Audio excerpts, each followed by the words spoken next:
Hello dear friends, तो मैं हूं आरती। संस्कृति आईएएस यूट्यूब चैनल पे आप सभी का स्वागत है। मैं हाजिर हूं एक नए विषय को लेकर के। आज हम बात करने वाले हैं supreme court versus high court. Supreme court ने 4 अगस्त को एक फैसला सुनाया जिसमें इलाहाबाद हाई कोर्ट के एक जज हैं जिनका नाम प्रशांत कुमार है।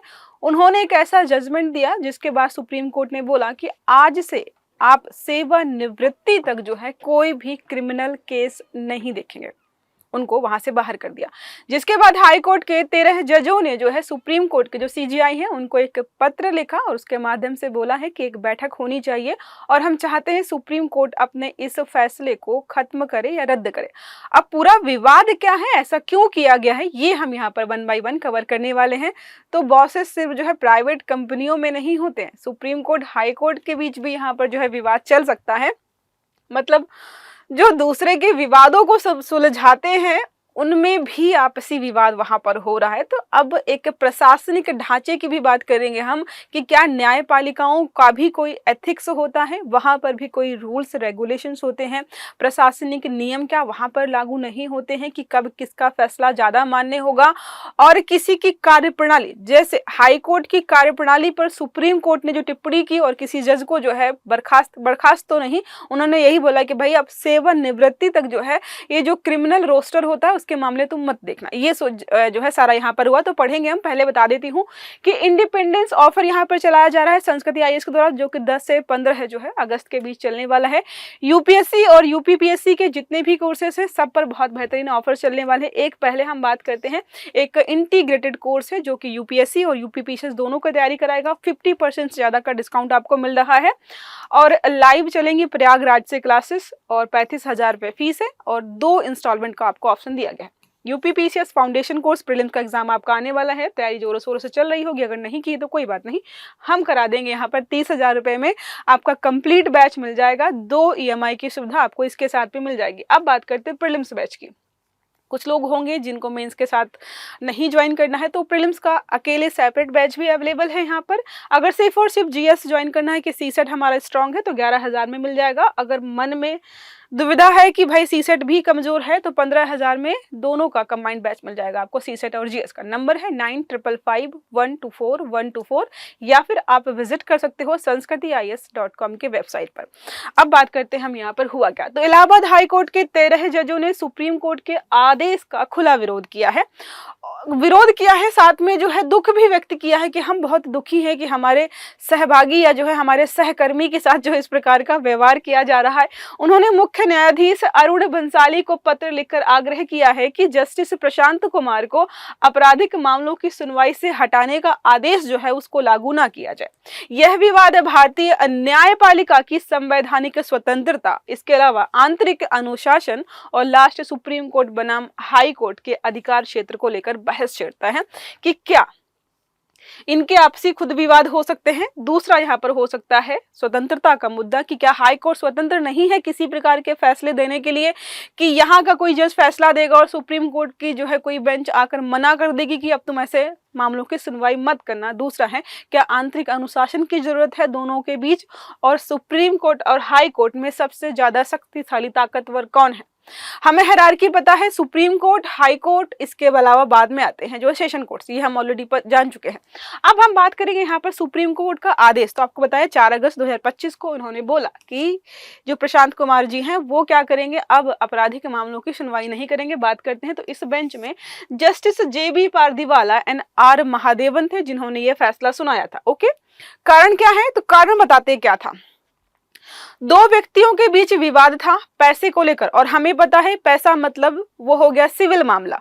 लेकिन इन्होंने इस सिविल मामले को आपराधिक मामला मानकर उसकी सुनवाई कर दी, क्योंकि इनका मानना था कि यहां से जल्दी न्याय मिल जाएगा, तो ऐसा क्यों ही करें। मतलब एक सिविल मामले को एक आपराधिक मामला मानकर सुनवाई कर दी और फैसला सुना दिया। तो सुप्रीम कोर्ट का ये लग रहा है कि हाई कोर्ट का कोई जज ऐसा कैसे कर सकता है। अपने आप में डिसअपॉइंटमेंट है कि सिविल मामले को आपराधिक मामला जो है आप देख करके फैसला सुना रहे हैं, तो फ्यूचर में आप कोई भी आपराधिक मामले की सुनवाई नहीं करेंगे। दूसरा उन्होंने बोला है कि प्रशांत कुमार जी को हमेशा किसी मतलब एक्सपीरियंस्ड जज के साथ बैठकर ही फैसला सुनाना है, अकेले वो फैसला नहीं सुनाएंगे। इवन सिविल मामलों में भी इतनी सख्ती से जो है, देखो यहाँ पे क्या शब्द दिए गए हैं, न्याय का मजाक उड़ाया है इन्होंने, इसके अलावा बेतुकावा त्रुटिपूर्ण आदेश है, ये कैसे कर सकते हैं, ये बोला गया है। अब हाईकोर्ट जजों का विरोध, इन्होंने विरोध किया है, दुख भी व्यक्त किया है, बताया है मैंने कि जुडिशियल इंडिपेंडेंस होनी चाहिए, हाई कोर्ट का जज अपने हिसाब से फैसले दे रहा है, हाँ आप उसमें कुछ बदलाव करना चाहते हैं, we are ready for that, लेकिन आप ये बोलो कि तुम्हारा फैसला बहुत त्रुटिपूर्ण था, तुम्हें जो है जजमेंट देना ही नहीं चाहिए, इस प्रकार के जो शब्द इस्तेमाल किए गए हैं उसको लेकर के यहाँ पर विवाद उत्पन्न हो रहा है, जिसके बारे में हम पढ़ रहे हैं। संस्थागत टकराव, अब हमें दिख रहा है दो संस्थाएं टकरा रही है, सुप्रीम कोर्ट और हाई कोर्ट। अब स्टार्ट हो इसके पहले दो आर्टिकल बहुत महत्वपूर्ण है। आर्टिकल 141 कहता है सुप्रीम कोर्ट का निर्णय और आदेश पूरे देश की सभी अदालतों के लिए बाध्यकारी है, उनको जो है संरक्षित भी रखते हैं, डॉक्यूमेंटेशन भी होता है उनके फैसलों का, और जो भी निचली अदालतें हैं उसी के आधार पर फैसला सुनाती है, ये हमने ऑलरेडी पढ़ रखा है। आर्टिकल 235 कहता है कि हाई कोर्ट को अधीनस्थ अदालतों पर प्रशासनिक नियंत्रण प्राप्त होता है। तो क्या इस आधार पर हम कह सकते हैं कि सुप्रीम कोर्ट को भी हाई कोर्ट पर प्रशासनिक नियंत्रण प्राप्त है? आप जो है इस बात का मुझे उत्तर कमेंट बॉक्स में जरूर बताइएगा। जुडिशियल इंडिपेंडेंस की हम बात करते हैं, न्यायपालिका की स्वतंत्रता की, तो न्यायपालिका को कार्यपालिका एवं विधायिका से स्वतंत्र रखा गया है। पावर ऑफ जो है सेपरेशन ऑफ पावर के बारे में पता है कि भाई न्यायपालिका का एक अलग कार्य क्षेत्र है, कार्यपालिका का अलग है, विधायिका का अलग है। न्यायपालिका न्याय सुनाती है, विधायिका जो है नियम कानून बनाती है, कार्यपालिका उनको लागू करती है। ये सारा हम ऑलरेडी पढ़ चुके हैं। अब अन्य पहलुओं में देखते हैं तो न्यायपालिका और आत्म अवलोकन की आवश्यकता है। क्या यहाँ पर कुछ नए बदलाव करने की आवश्यकता है कि कल को ऐसे विवाद ना खड़े हों? मतलब लोग जो है लाइन लगाकर खड़े हैं कि हमें जो है फैसला जो है कोर्ट सुनाएगा, न्याय मिलेगा, और पता चल रहा है कि उनके आपसी विवाद खत्म नहीं हो रहे हैं, वो खुद ही मीटिंग कर रहे हैं, खुद ही सुनवाई कर रहे हैं एक दूसरे की। मीडिया ट्रायल और जो है परसेप्शन मैनेजमेंट की अगर हम बात करते हैं तो ऐसे मामलों में मीडिया की भूमिका जो है बहुत महत्वपूर्ण हो जाती है। उदाहरण है, दुर्लभ है लेकिन ऐसी चीजें अगर दोबारा होती है तो समस्या होगी, इसलिए इसको अभी यही सुलझाने की जरूरत है। अब बात करते हैं सेपरेशन ऑफ पावर के सिद्धांत के विरुद्ध है। क्या ये मामला सेपरेशन ऑफ पावर के सिद्धांत के विरुद्ध आपको लग रहा है कि नहीं? हाईकोर्ट की अपनी अलग शक्तियां हैं, सुप्रीम कोर्ट की अलग शक्तियां हैं, और किसी की कार्य प्रणाली में हस्तक्षेप करना, उसके कार्य क्षेत्र का जो तरीके से आप उल्लंघन कर रहे हैं। तो क्या लिखा है, भारतीय संविधान में शक्ति का विभाजन ऑलरेडी बताया गया है, लेकिन परिभाषित ठीक से फिर भी नहीं है। संविधान की मूल संरचना का हिस्सा माना गया है इसको। केशवानंद भारती बनाम जो केस था 1973 का उस समय, और इसमें जो है न्यायपालिका, विधायिका और कार्यपालिका के अलग अलग कार्य देखने को हमें मिलते हैं। कई बार आप जो है जुडिशियल एक्टिविज्म जैसा शब्द सुनते होंगे कि काम कार्यपालिका था, वहां पर न्यायपालिका ने ऐसा आदेश क्यों जारी किया। तो मैटर मतलब विवाद कैसा है उस पर डिपेंड करता है। जैसे एक मामला जो मुझे याद आ रहा है कि हाईवेज के जो मतलब हाईवे वगैरह होते हैं वहां पर किनारे जो है शराब की दुकानें नहीं होंगी। ये न्यायपालिका ने निर्देश पारित किया था, जिस पर कार्यपालिका ने बोला था कि शराब की दुकानें होंगी नहीं होंगी ये तय करने का अधिकार कार्यपालिका का है, ना कि न्यायपालिका का। ये सारे हमें होते रहते हैं, फिर भी एक्सेप्शन यहाँ पर दिया गया है। तीनों स्वतंत्र कार्य करते हैं, लेकिन चेक एंड बैलेंस का भी है। अब अगर लगता है सुप्रीम कोर्ट को कि भाई यहाँ पर सरकार ध्यान नहीं दे रही है, इसकी वजह से जो है समस्या हो रही है, लोगों को जो है जान का नुकसान हो रहा है, तो जो है सुप्रीम कोर्ट या जो भी न्यायपालिका है वो आगे आकर काम करती है। तो चेक एंड बैलेंस के आधार पर जो है चीजें काम करती हैं।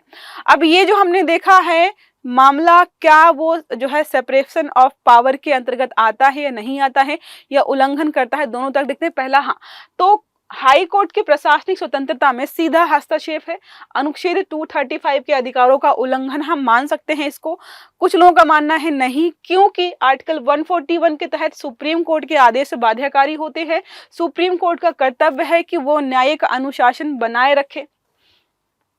अच्छा, आप मुझे बताओ, सुप्रीम कोर्ट ने जो फैसला सुनाया है, ये जो निर्देश पारित किया है, वो आपको सही लगता है या गलत लगता है? कि उनको जो है सुनवाई फ्यूचर में नहीं करनी चाहिए। बहुत छोटी सी मिस्टेक थी, अगर हम चाहें तो ऐसा मान सकते हैं।